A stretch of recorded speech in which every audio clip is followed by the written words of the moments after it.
तो आज अंतरिक्ष से एक बहुत बड़ी खबर आई है। हाँ, ग्रुप कैप्टन शुभांशु शुक्ला। बिल्कुल, वो अंतर्राष्ट्रीय अंतरिक्ष स्टेशन मतलब आईएसएस पहुंच गए हैं। जी हमारे पास इस ऐतिहासिक उड़ान से जुड़ी कुछ दिलचस्प बातें हैं। हाँ, काफी कुछ है जानने को। तो चलिए इसमें थोड़ा और गहरा उतरते हैं और समझते हैं कि ये इतना अहम क्यों है। जरूर। तो सबसे ताज़ा खबर तो यही है कि गुरुवार 26 जून 2025 को शुभांशु शुक्ला और उनके साथी वो सब सफलतापूर्वक आईएसएस पहुंच गए हैं। सही। और ये भारतीय समय के हिसाब से शाम को हुआ। हाँ, शाम को।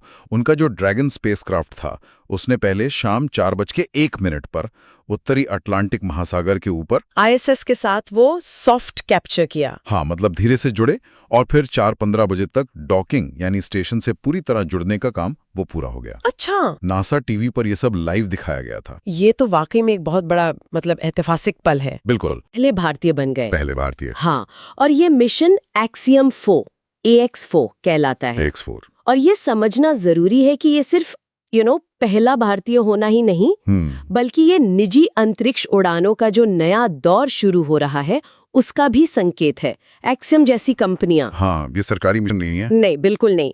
ये कंपनियां अब सरकारों के अलावा निजी तौर पर भी लोगों को आईएसएस भेज रही हैं। इससे अंतरिक्ष तक पहुंच कह सकते हैं थोड़ी और आसान हो रही है। हाँ, ये जानना बहुत जरूरी है कि ये नासा का अपना मिशन नहीं था जी। और अगर थोड़ा पीछे जाएं तो ये लॉन्च भी आसान नहीं था, काफी देरियां हुई। हाँ, कई बार टला था। आखिरकार बुधवार 25 जून को फ्लोरिडा के केनेडी स्पेस सेंटर से SpaceX का फैल्कन 9 रॉकेट, उससे ये उड़ान भरी गई। हाँ, और शुक्ला इस मिशन में पायलट हैं। पायलट की भूमिका में। बिल्कुल। उनके साथ कमांडर पेगी विटसन है।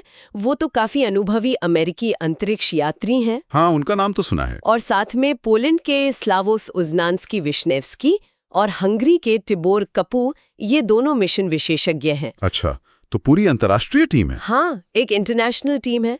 और लॉन्च के बाद आईएसएस तक पहुंचना, इसमें SpaceX ड्रैगन यान को करीब 28 घंटे लगे। 28 घंटे? हाँ, ये दिखाता है कि अंतरिक्ष यात्रा अब भी कितनी जटिल है और कितना समय लगता है इसमें। सही कहा। और तकनीकी बातों से हटकर देखें तो एक चीज जो वाकई दिल को छू गई वो था शुक्ला का अपना अनुभव। हाँ। क्या बताया उन्होंने डॉकिंग से पहले शेयर किया।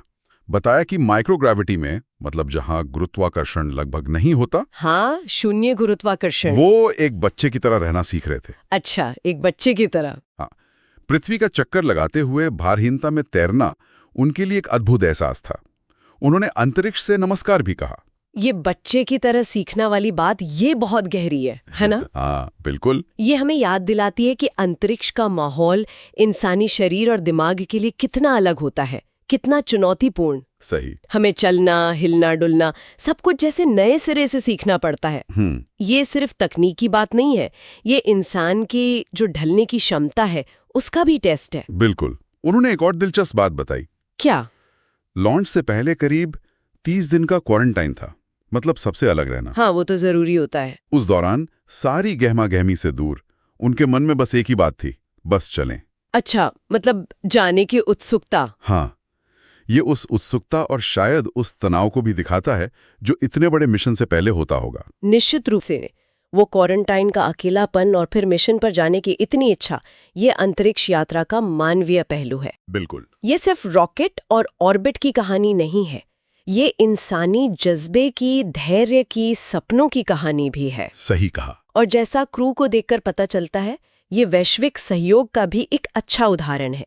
अलग अलग देशों के लोग मिलकर एक लक्ष्य के लिए काम कर रहे हैं। तो संक्षेप में देखें तो शुभांशु शुक्ला का आईएसएस पहुंचना भारत के लिए अंतरिक्ष अनुसंधान में एक बहुत अहम पड़ाव है। इसमें कोई शक नहीं। ये उनकी व्यक्तिगत उपलब्धि तो है ही, जाहिर है, साथ ही ये पूरे देश के लिए गर्व का पल है। बिल्कुल। और ये दिखाता है कि भारत निजी अंतरिक्ष मिशनों के इस नए दौर में भी अपनी जगह बना रहा है। हाँ, और ये भारत के अपने जो महत्वाकांक्षी कार्यक्रम है जैसे गगनयान, हाँ, गगनयान, उनको भी कहीं ना कहीं बल देगा, प्रेरणा देगा। बिल्कुल। और शुक्ला की वो बात, माइक्रोग्रेविटी में एक बच्चे की तरह सीखना, हाँ, वो एक सोचने लायक सवाल पीछे छोड़ जाती है। क्या सवाल?